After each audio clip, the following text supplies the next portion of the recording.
estos temas para que nuestra centralidad esté puesta en la palabra de Dios en cuanto al agrado de Dios en nuestra adoración hacia Él. Habiendo visto ya aquí, en este tema de la adoración religiosa y el Día del Señor, los 4 primeros párrafos en cuanto al mandato de Dios para la adoración. Dios manda a todo el universo a que adore a Dios, exclusivamente a los hombres.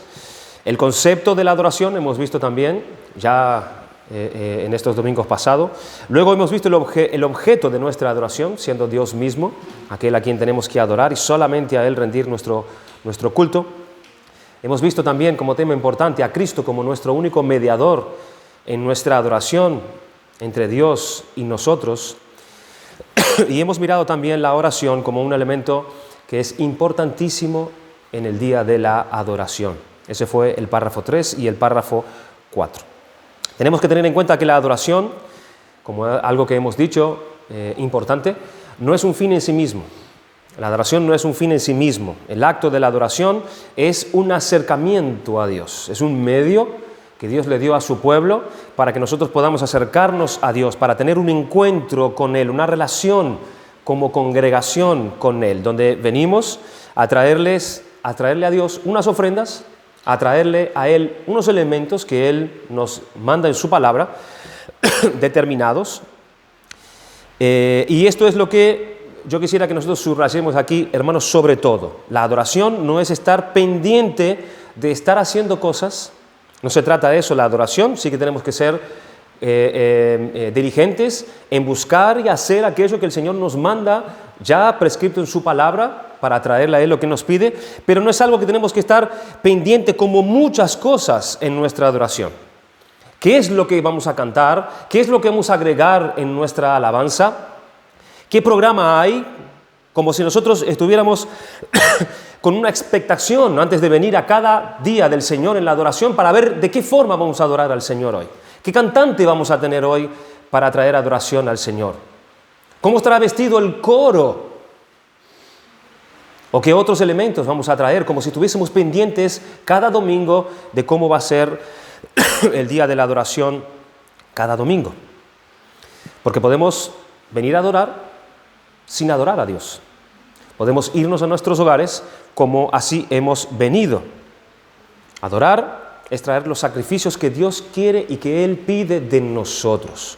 Y la adoración es un medio, es un acto para que nosotros nos acerquemos a Dios. Eso es muy importante que nosotros tengamos en cuenta. Porque muchas personas idolatran la adoración. Idolatran el tiempo de adoración. Y eso es un error. Y esta adoración, hermanos, es algo muy, pero muy sencillo. Lo que el Señor nos pide es algo muy sencillo. ¿Y por qué Dios establece así de sencillo el culto en nuestra adoración? Precisamente para que nosotros nos fijemos y prestemos toda nuestra atención en Dios y no en las cosas. Por eso es sencillo.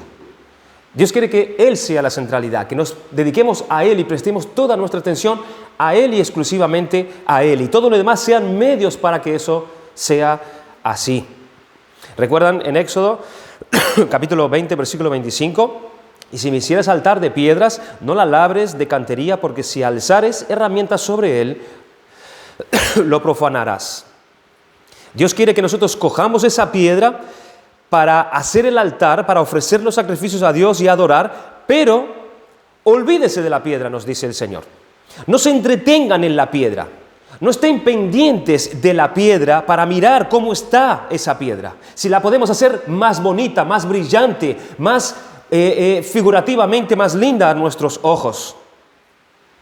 Si se puede adornar esa piedra mejor, no. Cójanla como está y úsenla como está y olvídense de ella.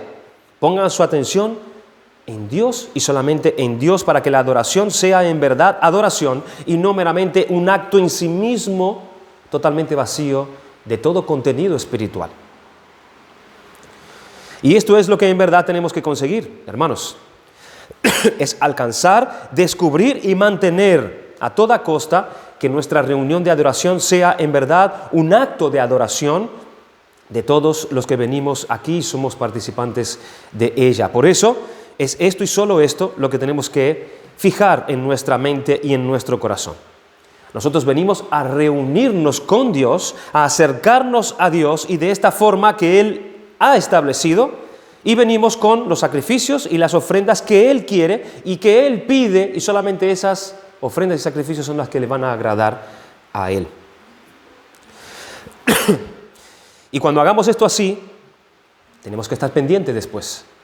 Tenemos que estar pendientes. ¿Por qué? Porque Él vendrá a nosotros también por medio de su palabra. ¿Cuáles son esas ofrendas que le tenemos que traer a Dios? ¿Qué es lo que Dios espera que nosotros traigamos a Él cuando venimos el día del Señor en nuestra adoración?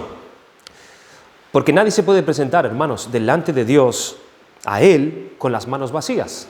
Así dice en Éxodo capítulo 34, versículo 20, pero redimirás con cordero el primogénito del asno, y si no lo redimieres, quebrarás su cerviz.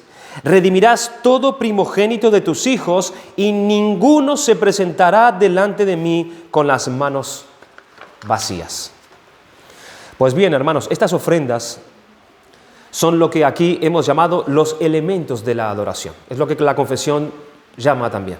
Los elementos de la adoración contenidos en estos párrafos del 3 al 5. Hemos visto ya, como hemos mencionado, el párrafo 3 y el párrafo 4 acerca de la oración como un instrumento indispensable, como un elemento indispensable en la adoración. Las oraciones de los santos, hechas, como ahí se nos especifica en la confesión de fe, son ese incienso que sube a Dios como un olor agradable a Él, como se nos dice en Apocalipsis capítulo 5, versículo 8. Ahora, aquí en este párrafo 5, nuestra confesión de fe nos da otros restantes elementos en la adoración en el día del Señor. Vamos a leer lo que dice allí, en este párrafo 5, y a considerar estos elementos de manera detenida.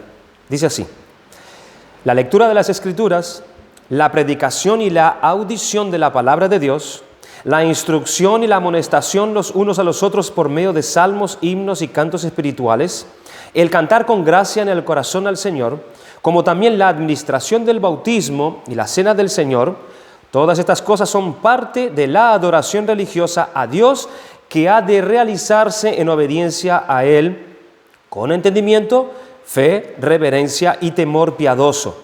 Además, la humillación solemne con ayunos y las acciones de gracias en ocasiones especiales han de usarse de una manera santa y piadosa.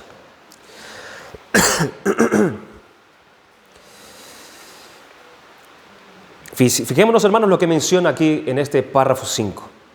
Dice: la lectura de las Escrituras, la predicación de las Escrituras, con sus instrucciones, con sus amonestaciones. Por otro lado, se nos dice los cantos de esas canciones de contenido espiritual, es decir, los salmos, que es palabra de Dios, según Efesios 5:19, Colosenses capítulo 3, versículo 16, dice también: la palabra de Cristo mora en abundancia en vosotros, enseñándoos y exhortándoos unos a otros en toda sabiduría, cantando con gracia en vuestros corazones al Señor. ¿Con qué? Con salmos e himnos y cánticos espirituales. Luego las ordenanzas del bautismo. Tenemos allí, el Señor manda en Mateo capítulo 28, versículo 19: a mí se me ha sido dado toda autoridad, por tanto id y predicad el Evangelio a toda nación, recordándoles que guarden todas las cosas que yo os he enseñado, bautizándolos en el nombre del Padre, del Hijo y del Espíritu Santo. Esto es un sacramento, es una ordenanza de parte de Dios también que hace parte del tiempo de adoración. Y la cena del Señor, por supuesto, establecida también por el Señor. Primera de Corintios capítulo 11, versículo 23, vemos esto. Luego menciona actos de adoración especiales, es decir, cuando la iglesia se reúna para hacer un culto de acción de gracias por favores o bendiciones recibidas de parte de Dios, o también en tiempo de necesidad, que se haga humillación y se hagan también ayunos delante del Señor. Recordemos que estas cosas están presentadas en el Nuevo Testamento como sacrificios espirituales. Todo este conjunto de elementos aquí que Dios pide en el tiempo de la adoración en el día del Señor es descrito, titulado en la misma palabra de Dios por sacrificios espirituales que nosotros traemos a Dios al venir delante de Él en el día del Señor. Así que, hermanos, es de esto de lo que debemos de venir provisto para ofrecer a Dios cada primer día de la semana. Cuando venimos a adorar y no venir de ninguna manera con nuestras manos vacías. Tenemos que ser conscientes de que nosotros venimos a traer a Dios. Venimos a traer algo a Dios. No venimos a recibir simplemente. Porque muchas veces podemos caer en esa conciencia. Venimos a la iglesia, sentarnos allí a recibir. No, nosotros tenemos que venir a traer a Dios. Dios nos manda a traer estos sacrificios espirituales. Es nuestra responsabilidad. No venir con las manos vacías de ninguna manera. En la verdadera comprensión reformada, la adoración a Dios es en su esencia algo espiritual. ¿Qué quiere decir esto? Esto quiere decir que no consiste en sí mismo en actos, sino que surge del núcleo mismo del ente del hombre, es decir, de su propio corazón. Es desde allí que tiene que surgir la adoración verdadera que Dios aceptará. No es en los actos, no es en los elementos en sí. Y esto es básicamente, hermanos, lo que el hombre tiene necesidad también. Nosotros hemos sido creados para adorar a Dios. Y por más que hemos caído en el pecado, nosotros todavía tenemos esa necesidad dentro de nosotros de adorar. Pero como hemos perdido de vista a Dios, hemos adorado cualquier cosa menos a Dios. Pero tenemos esa necesidad. Y esa necesidad dada por Dios al crearnos de esa manera es lo que nos diferencia a nosotros de los animales. Nosotros tenemos esa necesidad de adorar.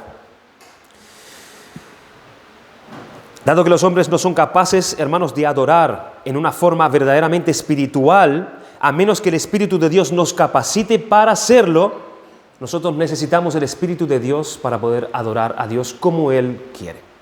Si no, no lo podremos hacer. Él tiene que capacitarnos para poder entregar y traer a Dios esa adoración que Dios espera de nosotros. Pero eso es algo que vamos a ver más adelante en el capítulo 6, acerca de esta adoración espiritual. ¿Qué esencia tiene en sí mismo esta adoración espiritual? Pero tenemos que decir que el cristiano, el hombre creyente, estamos hablando del hombre creyente, debido al carácter terreno y su existencia, y en razón de la profunda corrupción pecaminosa que existe en su corazón, él es un ser terrenal, él ha sido regenerado por el Espíritu de Dios, pero él no deja de ser un pecador. Él no deja de tener el pecado en él. Todavía está allí el pecado dentro de su ser. Él es un ser terrenal también. Y por esto, él no puede acceder a un culto verdaderamente espiritual sin esos apoyos externos dados por Dios. Por esta razón, Dios dio a Israel la ley ceremonial a fin de que la misma pudiese ser un pedagogo que lo llevase a Cristo en verdadera fe y en verdadera adoración que Dios aceptaba. Pero ¿qué pasa en la era presente? ¿Qué pasa en la era presente? Seguimos nosotros necesitando la asistencia de apoyos externos en nuestra adoración.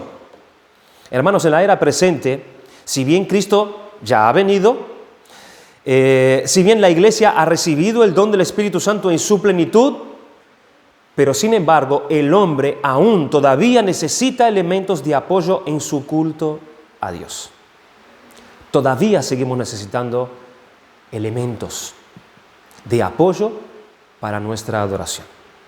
Porque somos terrenales, porque el pecado mora en nosotros, está la corrupción todavía en nosotros y necesitamos todavía de esos elementos de apoyo en el culto a Dios.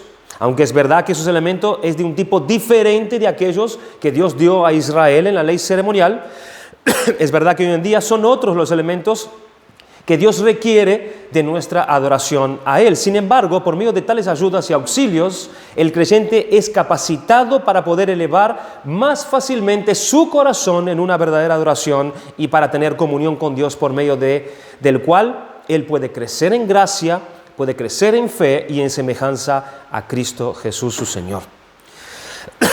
Según las Escrituras, Y según el pensamiento reformado, solo Dios puede determinar el carácter de estos elementos auxiliares externos para el culto. ¿Y por qué solamente Dios es el que debe y puede hacer tal cosa? Porque Dios mismo es quien es el objeto de nuestra adoración. Entonces es Él quien tiene que determinar cuáles son esos elementos, esos objetos externos que nos ayudarán. Nosotros no tenemos la sabiduría para elegir cuáles son esos elementos externos que necesitamos. Pero Dios sí. Y si nos sometemos a Él, trayendo a Él lo que Él nos pide, porque Él es sabio, nosotros recibiremos la bendición que Dios quiere darnos. Así como en la época del Antiguo Testamento es Dios quien promulgó la ley ceremonial, no fue Adán, no fue Abraham, tampoco fue Moisés, ni tampoco el rey David, sino Dios mismo. Del mismo modo es Dios quien indica en la época presente, en la época nuestra, cómo deben los hombres acercarse a Él en adoración y comunión.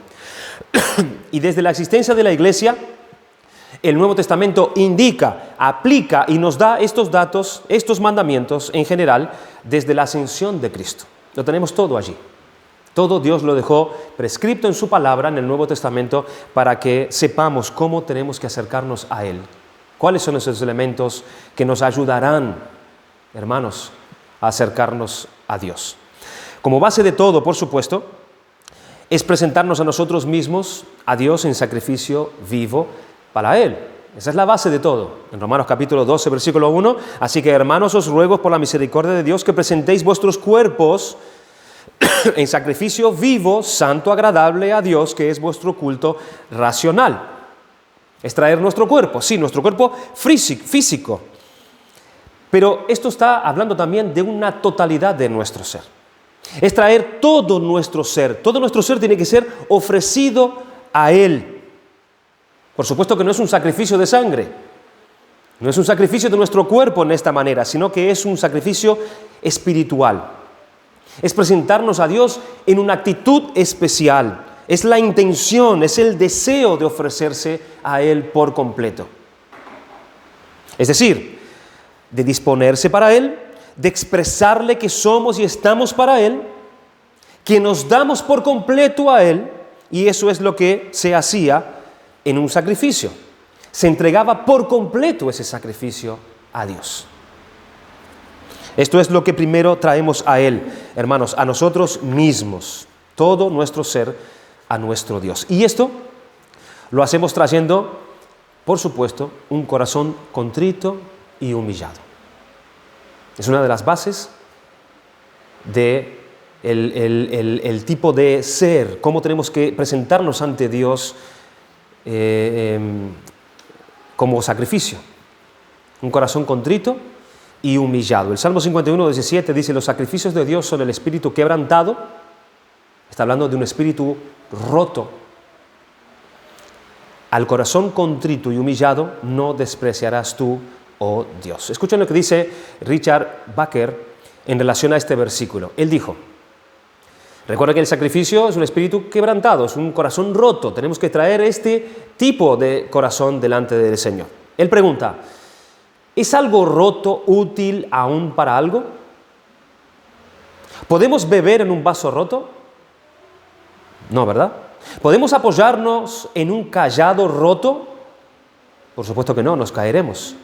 Aunque otras cosas pueden quedar peores por haber sido rotas, con todo, el corazón nunca está en mejores condiciones que cuando está quebrantado o partido. Las cosas rotas no nos sirven. Pero la mejor condición en la cual podemos acercarnos a Dios es con un corazón roto y partido. ¿Y por qué? Dice Richard Baker. Porque si no está partido, no podemos ver lo que hay dentro. Aunque Dios ama un corazón entero en su efecto, pese a ello, ama el corazón quebrantado en el sacrificio. Fin de la cita. Un diccionario define el culto como homenaje acompañado de ritos religiosos. Es un homenaje que se rinde a alguien acompañado en ritos religiosos. Pero ¿quién es el homenajeado? Dios debe ser el homenajeado. Y dado que Dios, hermanos, mira el corazón, como hemos mencionado hace un momento, el culto debe tener como objeto llevar al pueblo ante la presencia de Dios con una adoración que nazca desde nuestro corazón.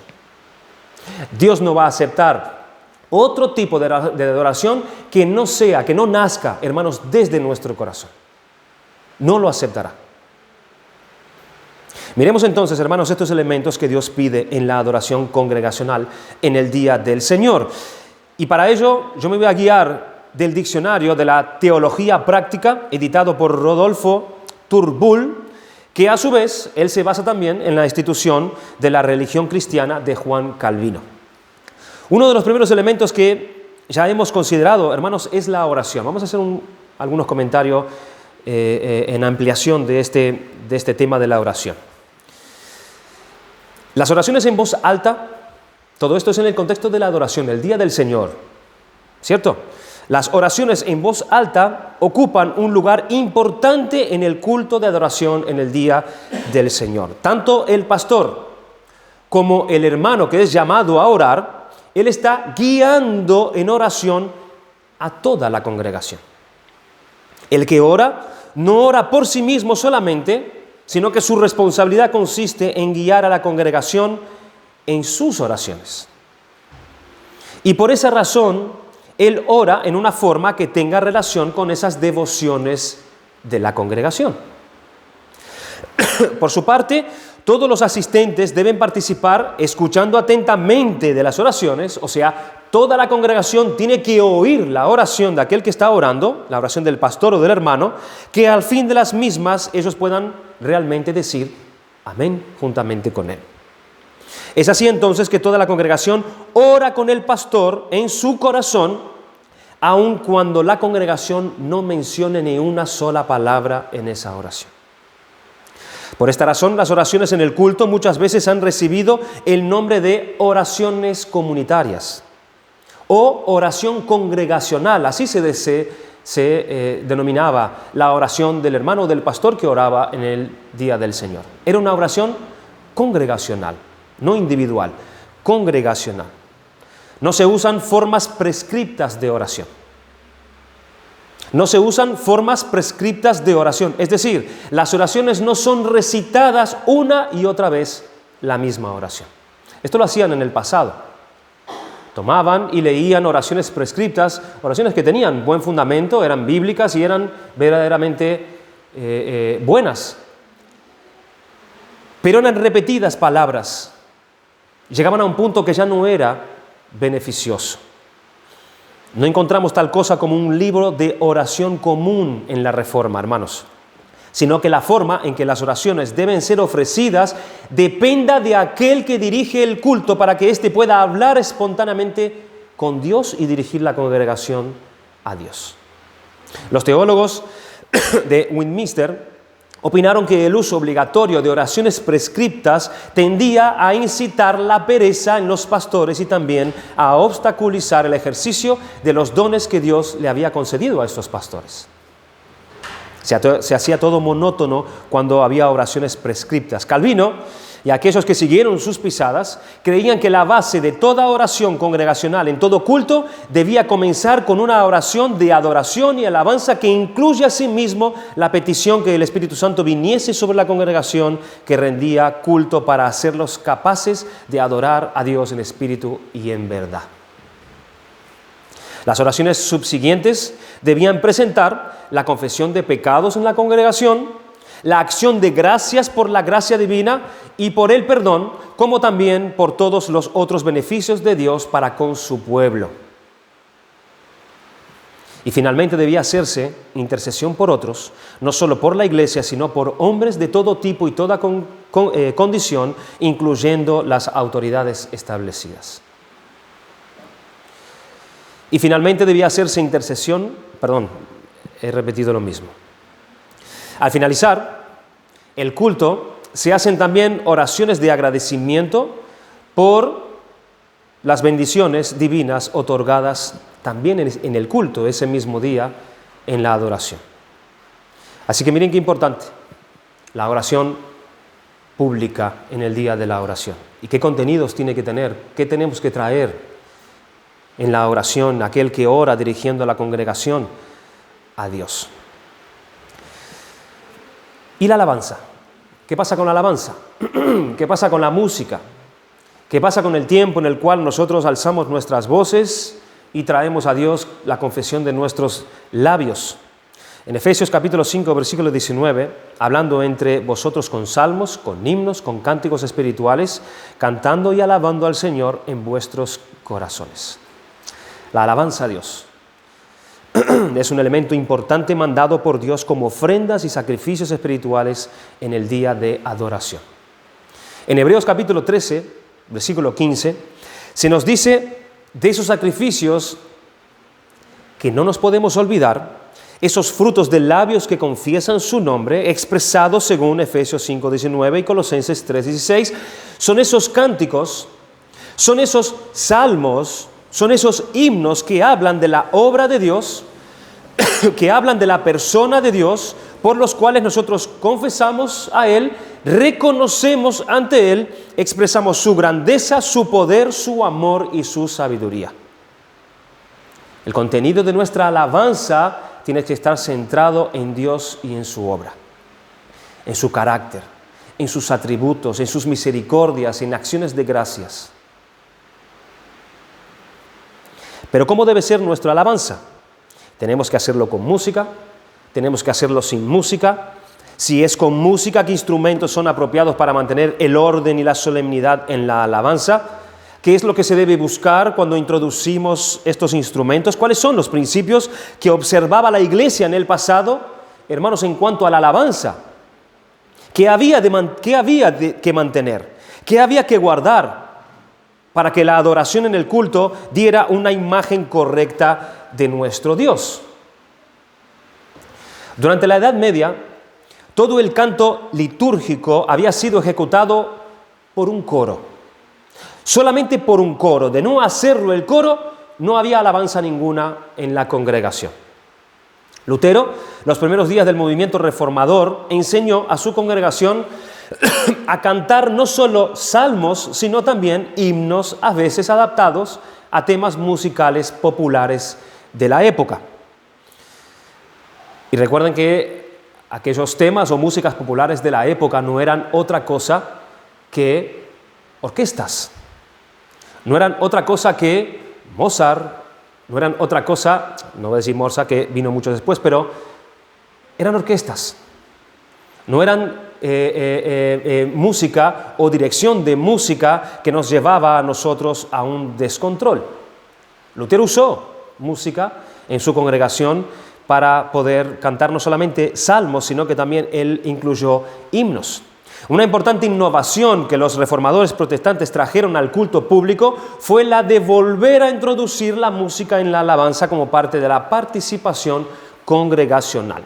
Aunque Calvino enfatizó el uso de salmos únicamente, Calvino en su momento, él enfatizó solamente el uso de salmos, no había rechazado él especialmente el uso de himnos no escriturales, es decir, no que sean bíblicos. Pero no cabe duda que él opinaba que los salmos inspirados proveían los mejores medios para alabar a Dios. Pero parte de la Iglesia reformada se atuvieron a esta posición durante los 2 siglos siguientes. Pero en los diversos reglamentos evangélicos que tomaron lugar en el siglo XVII y durante el siglo XVIII, los himnos y paráfrases musicales hicieron de uso más habitual. A mediados del siglo XIX, un buen número de iglesias reformadas ya los habían integrado al culto público. Otro punto de las iglesias reformadas ha sido si es apropiado o no el empleo de un instrumento musical para poder guiar el canto en la iglesia. Esto ha sido muy debatido en la historia de la iglesia también. ¿Podemos? ¿No podemos? ¿Es necesario? Quizás distrae. Con la llegada de la Reforma, la tendencia calvinista fue la de cantar sin acompañamiento musical. Este fue el sistema que empleó incluso el predicador Charles Spurgeon en la iglesia allí en el Metropolitano de Londres, con el pensamiento que sí distraía, entonces simplemente eran usadas las voces en la iglesia. Pero los siglos XVIII y XIX, los órganos y los pianos fueron conducidos en forma gradual en las iglesias reformadas, lo que causó muchas veces, hermanos, serias divisiones. Traer un órgano, traer un himno, en ese entonces incluso causó divisiones en la iglesia reformada. Es decir, todo esto era algo que se respiraba. Se respiraba un celo por guardar santa la alabanza a Dios. Eso es lo que se respiraba. Una alabanza santa que para representar a un Dios que es santo. Había un celo en esto. En muchas regiones de Escocia ni siquiera hoy emplean instrumentos musicales por creer que Dios puede ser adorado en forma apropiada únicamente por la voz de la congregación. Esta es la historia de la iglesia en cuanto a los elementos en nuestra alabanza. Sea con algún instrumento, hermanos, que nos guíe, o sin él, está claro que Dios debe ser reverenciado según su santidad. Eso lo tenemos bien claro. Y al conocer la historia de la iglesia, vemos que esto es lo que siempre se ha buscado. Se ha buscado siempre una alabanza solemne, donde lo que se canta hay un alto contenido de la verdad de Dios, acerca de la obra de Dios, las maravillas de Dios, y siempre Dios como el centro de nuestra alabanza en nuestro tiempo de adoración. Y todo aquello que no permita que nosotros tengamos esto como centralidad en la alabanza, no debería ser usado por la iglesia. Son esos cantos y salmos e himnos que hablan de la obra y persona de Dios, por las cuales nosotros confesamos, reconocemos, expresamos su grandeza, su poder, su amor, su sabiduría, su bondad, su misericordia en nuestra alabanza. Es una realidad que muchos pastores de iglesias reformadas o que se dicen reformadas hoy en día han perdido este celo por guardar la santidad y la solemnidad en sus iglesias en la alabanza. Presionados por la gente, pastores presionados por los jóvenes, pastores presionados por otras iglesias, pastores presionados por lo moderno, presionados por la carnalidad de su congregación, han cedido y han negociado la alabanza en sus iglesias con el fin de agradar más a los hombres que a Dios. Iglesias reformadas. Y no hablo, hermano, de iglesias descabelladas, iglesias que son totalmente mundanas, iglesias que ni siquiera deberían llamarse iglesias, sino de iglesias que en el pasado han guardado puras sus alabanzas a Dios, pero que ahora sus pastores y sus miembros han permitido introducir mucho fuego extraño en la alabanza en el día del Señor. Esto es una realidad. Y estando ya en decadencia en la alabanza, han abandonado las sendas antiguas, las cuales las Escrituras nos mandan que no nos desviemos ni a izquierda ni a derecha. Han sido presionados por el entorno y han cedido. Han negociado la alabanza, la adoración que Dios nos manda. La han vendido. ¿Por qué nuestra alabanza debe ser algo muy, pero muy sencillo? ¿Por qué Dios establece así de sencillo nuestra alabanza hacia Él? Hermanos, precisamente para que fijemos y prestemos atención solamente en Dios y no en las cosas. No en los instrumentos, no en los ritmos que empleamos, no en el humo, no en los colores, no en los bailes. ¿Por qué? Porque estas cosas nos hacen perder de vista a Dios.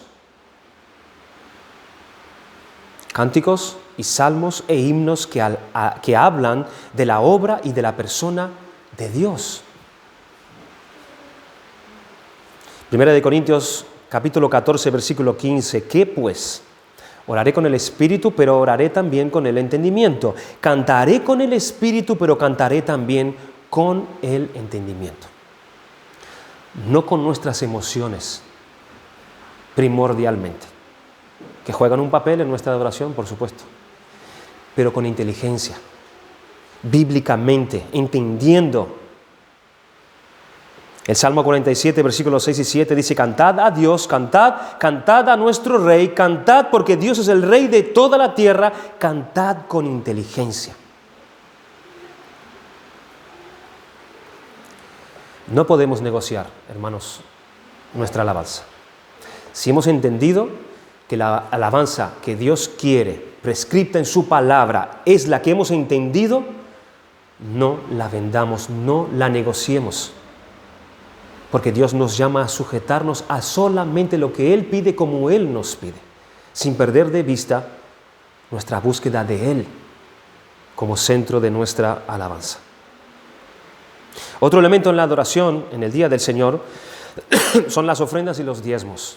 No está aquí, no está en esta lista que nos da la confesión, pero quiero traerlas para que también quede como un elemento en el día del Señor. En Hebreos capítulo 13, versículo 16 dice: y de hacer bien y de la ayuda mutua no os olvidéis, porque de tales sacrificios se agrada Dios. Aquí nos habla en este versículo de ayuda mutua, como un sacrificio también. Esta ayuda es un sacrificio, es decir, de las ofrendas, como que esto es otro sacrificio que a Dios le agrada y que no debemos excluir porque no podemos presentarnos delante de Él con las manos vacías. Las ofrendas que ayudan a otros, que sirven para el mantenimiento de la iglesia y que sirven para la extensión del Evangelio, son sacrificios espirituales que Dios pide y quiere y recibe. Pues esto es lo que le agrada a Él. Los lectores de la Epístola a los Hebreos, ellos habían descuidado este ministerio de ofrendar para los necesitados en el día de la adoración. Este es el contexto. Ellos asistían a los cultos locales para alabar y adorar a Dios, pero la alabanza y el amor no siempre se ponían en práctica cubriendo las necesidades de los hermanos. El escritor le dice a los lectores que deben hacer el bien y compartir con otros. Y considera estos hechos de amor y misericordia como sacrificios de alabanza. Y en tales sacrificios de nuestras ofrendas, Dios se agrada. Y después viene Dios, viene a nosotros por medio de su palabra leída, su palabra expuesta, que es el medio por donde Él alumbra nuestro entendimiento, es el medio en el cual Dios obra en nuestro corazón, renueva nuestra mente y va produciendo en nosotros así el querer como el hacer. Porque el Evangelio, la palabra de Dios, es poder en su congregación. Y ahora es cuando viene Dios. Nosotros venimos y traemos estos sacrificios. Ahora es cuando viene Dios. La lectura de las Escrituras. Hechos capítulo 15, versículo 21 dice: porque Moisés desde tiempos antiguos tiene en cada ciudad quien lo predique en las sinagogas, donde es leído cada día de reposo. Ya vemos este principio en el Antiguo Testamento. La palabra de Dios es leída delante de la congregación en el día de reposo. Primera de Timoteo capítulo 4 versículo 13, también leemos: entre tanto que voy, le dijo Pablo a Timoteo, ocúpate en la lectura, la exhortación y la enseñanza. Aquí está hablando Primera de Timoteo capítulo 4 versículo 13, ¿sí? Entre tanto que voy, ocúpate en la lectura, la exposición y la enseñanza. El lugar central del culto es decir, ocupado por la palabra de Dios. Es el lugar central del culto, es la palabra de Dios. Las escrituras del Antiguo y las escrituras del Nuevo Testamento. Las iglesias reformadas siempre, hermanos, dieron prioridad a esto. Al colocar a propósito el púlpito al frente y en el centro del mismo templo, para que la palabra sea expuesta de manera frontal a toda la congregación. Aunque las oraciones y las alabanzas de los creyentes ocupan lugares importantes en el culto, de mucho mayor importancia es el hecho de que Dios nos hable desde su palabra. Eso es lo más importante. que Dios venga y ahora nos hable por medio de su palabra. Es de vital importancia que Dios nos hable, hermanos, comunicándose como desea ser adorado, comunicándose y revelándonos a sí mismo sus palabras, sus juicios, su gracia, su voluntad. Por esta razón, la lectura de las Escrituras en el culto congregacional ocupa uno de los lugares más importantes. Y esto fue particularmente cierto al principio, cuando muchos de los adoradores no podían leer por sí mismos las Escrituras, porque había un alto índice de analfabetos. Y entonces la Escritura debía ser leída en voz alta a todos los presentes. Calvino y quienes después de él establecieron la costumbre de leer en forma consecutiva partes del Antiguo y del Nuevo Testamento en cada culto, esta costumbre significó que aún en el caso de que uno no pudiese leer en su hogar, por lo menos podía oír la lectura continua en las Escrituras en el día del Señor. Esto brindaba instrucción adicional a los faltos de educación. Pero tristemente, aquí venimos siempre y sacamos lo que dejó de ser. Las iglesias reformadas han ido abandonando esta práctica con las lecturas consecutivas y ya no parece tener tanta importancia en la época, y en la mayoría tiene su propia Biblia y ella misma la puede leer privadamente. Así que no hay necesidad que tengamos aquí una lectura expositiva de la palabra de Dios. No estaría de más, hermanos, volver a poner en práctica esta costumbre que tuvo tanto valor en el pasado para las iglesias primitivas.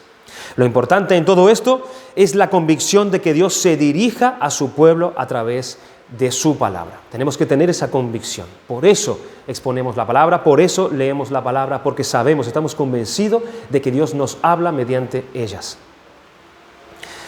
Tenemos la lectura, por otro lado tenemos la exposición de la palabra de Dios. En Hechos capítulo 2, versículos 42 y 47, dice que los primeros creyentes, en una de las cosas que perseveraban, eran en la doctrina de los apóstoles, en la enseñanza de la doctrina de los apóstoles. En 2 de Timoteo, capítulo 4, versículo 2, también dice que prediques la palabra, que instes a tiempo y fuera de tiempo, redarguye, reprende, exhorta con toda paciencia y doctrina. ¿Cómo iba a ser esto, Timoteo? Por medio de la palabra.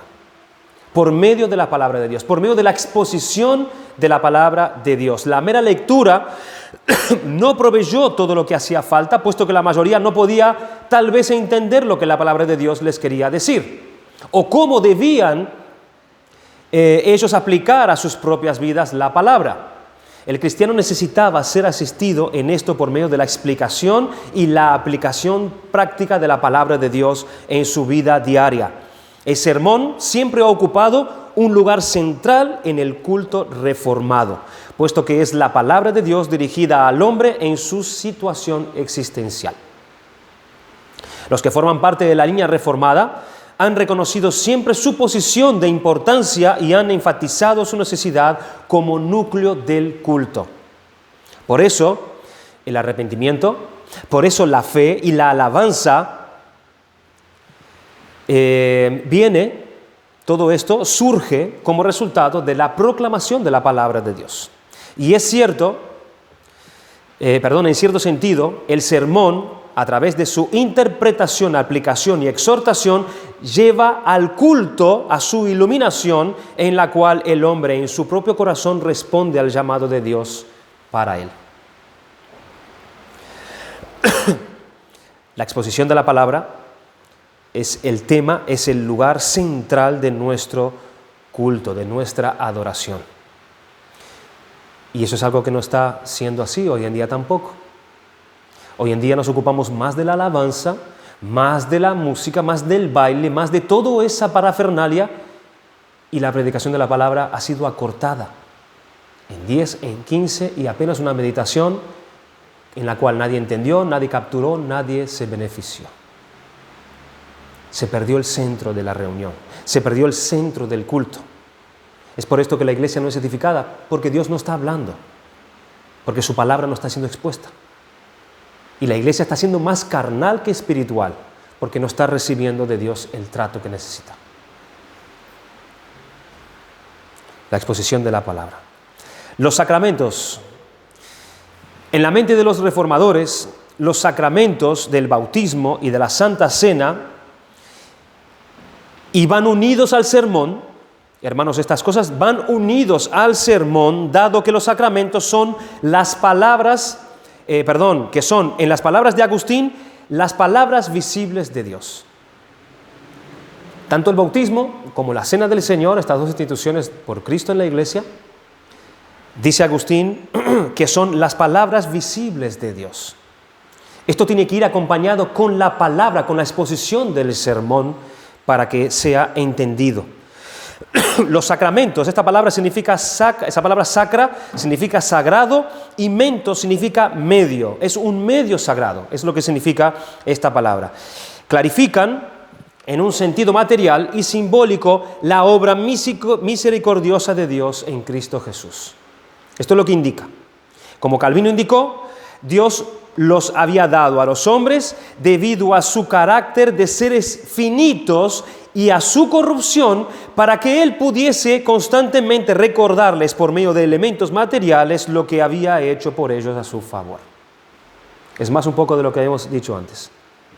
Los elementos externos, estas cosas externas, estos elementos visibles, Dios lo establece, según Calvino, con la intención de recordarnos por medio de esos elementos materiales lo que Dios había hecho por nosotros. El bautismo nos habla acerca de eso, ¿verdad? Así como Cristo murió y resucitó, nosotros también morimos y resucitamos. La Cena del Señor, ¿qué recordamos? Recordamos la muerte de Cristo. Esto aumenta nuestra fe, esto aumenta nuestra esperanza. Recordemos que Él volverá a por su iglesia. Estos elementos son utilizados por Dios para nuestro bien, a favor de nosotros. Sin embargo, los sacramentos no poseen poder o eficacia en sí mismos, sino solo en la medida en que son recibidos por los cristianos por medio de la fe. Por esta razón, los sacramentos siempre permanecen subordinados a la palabra, que es la que determina no solo su forma, sino también su significado. La palabra nos explica, la palabra nos habla, la palabra nos dirige y nos muestra todo lo que tenemos que conocer acerca de esos sacramentos.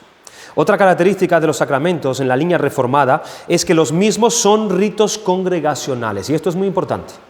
Son ritos congregacionales, cosas tales como comuniones o bautismos en privado no hallaron lugar en las iglesias reformadas primitivas. Esto es un acto de la congregación, el bautismo y la Cena del Señor. No podemos hacer esto de manera individual, hermanos, en nuestra casa. Esto es un acto congregacional, y esto ha sido así en la iglesia primitiva. Ambos sacramentos, el bautismo y la Cena del Señor, indican tanto la unidad mutua de los creyentes en Cristo como con Cristo. Esto es lo que indica estos sacramentos. Está hablando de nuestra unidad como congregación y de nuestra unidad como congregación a Cristo. Es una relación pactual. Es una relación que nos habla de pacto, nos habla de comunidad, no de privacidad. Y los reformadores insistieron, aunque los sacramentos podían ser administrados solamente en el culto público de la iglesia, los sacramentos deben ser una parte integral del culto. En el culto es que se hace estos sacramentos. El bautismo debe ser habitualmente administrado en el día del Señor, al igual que la Cena del Señor, y todos reconocían la importancia de celebrarla con frecuencia, pero generalmente se dejaba a la iglesia local la decisión respecto a cuán frecuentemente se debía celebrar. Y claro, hermanos, y por último, la bendición de Dios. Hemos observado estos elementos en el cual Dios nos manda en su palabra que tenemos que traer, y luego recibimos esa bendición de Dios. Viene la bendición de Dios. Quienes han venido a adorar, han tenido comunión con Dios al ofrecerle su alabanza, sus oraciones, al escuchar su palabra y quizás al recibir el sacramento como respaldo de su palabra. Ahora Dios los despide entonces con su bendición, los despide entonces con la promesa de su paz al ir ellos al mundo a servir en la vida diaria. Allí viene la fortaleza de Dios. Allí viene Dios implementando fe al creyente. Allí viene Dios insertando en el creyente dominio propio, sabiduría para afrontar su vida. Dios trata con nosotros. Viene Dios y muestra sus tratos con nosotros. Eso es lo mejor que puede recibir una congregación. Que Dios trate con ella, que Dios moldee, que Dios la limpie, la purifique, la santifique.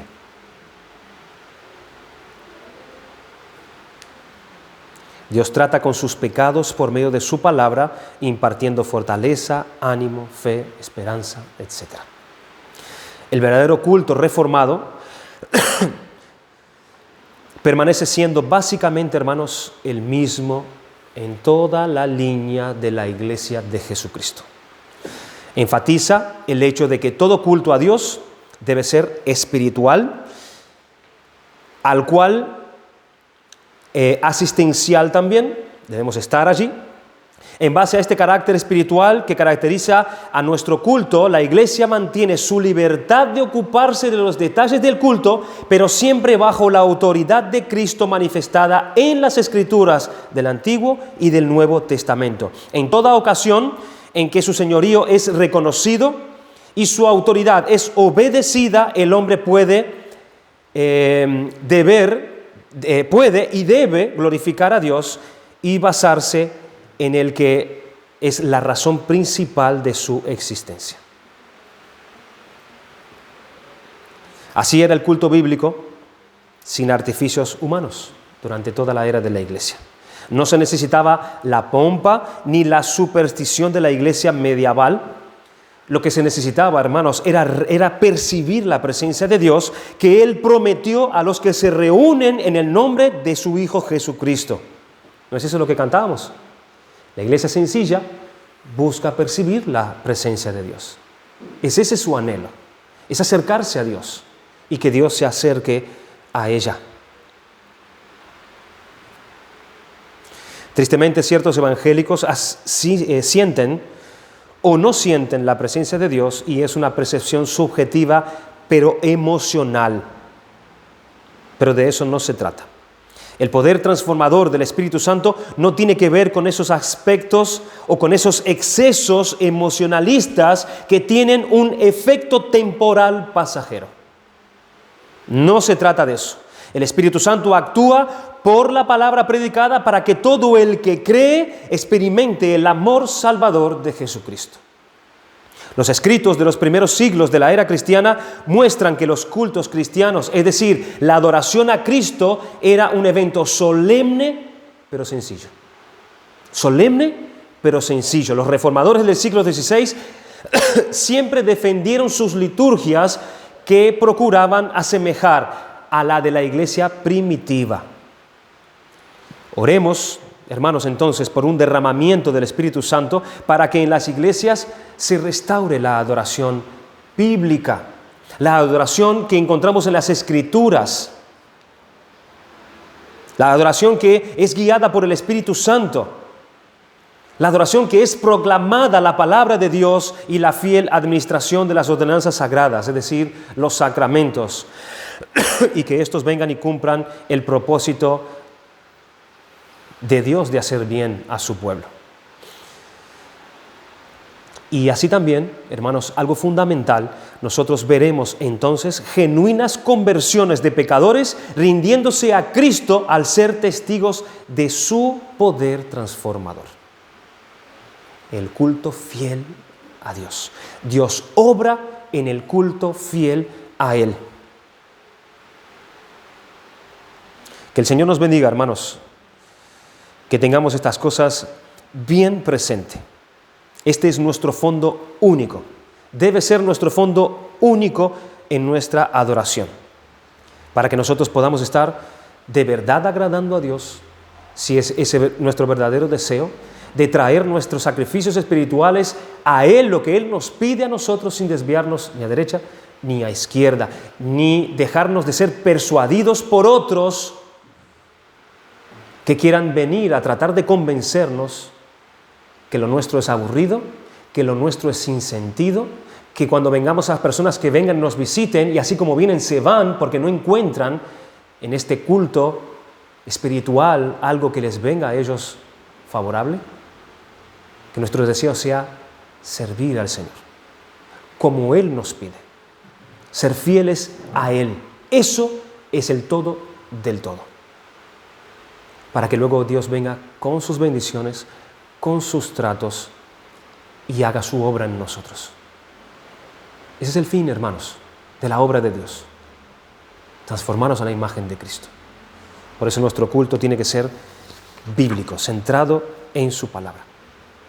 Damos gracias al Señor por su palabra.